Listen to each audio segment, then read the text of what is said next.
ఈ వీడియోలో మనం భగవద్గీత అధ్యాయము 5 శ్లోకము 18ని పరిశీలిద్దాం. కర్మ సన్యాస యోగంలో శ్రీకృష్ణుడు నిజమైన జ్ఞాని యొక్క దృష్టి ఎలా ఉంటుందో వివరిస్తున్నాడు.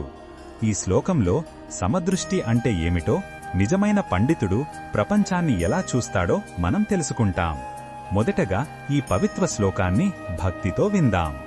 విద్యా వినయ సంపన్నే బ్రాహ్మణే గవిహస్తిని శుని చైవ శ్వపాకే చ పండితాః సమదర్శినః.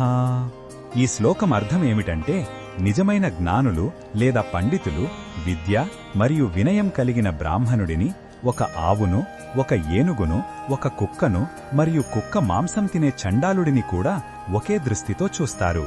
అంటే వారు బాహ్య రూపాలను, సామాజిక హోదాను లేదా జాతిని చూడరు.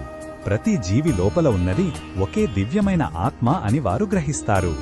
శరీరం, ప్రవర్తన వేరుగా ఉన్నప్పటికీ అన్నింటిలోనూ నివసించే చైతన్యం ఒక్కటే అనే సత్యాన్ని వారు దర్శిస్తారు. ఈ శ్లోకంలో ఉన్న భావం మనకు ఏమి చెప్తుందంటే, నిజమైన జ్ఞానం అహంకారాన్ని, భేదభావాన్ని నాశనం చేస్తుంది. మనం సాధారణంగా మనకంటే గొప్పవారిని, తక్కువ వారిని, జంతువులను వేరువేరుగా చూస్తాము.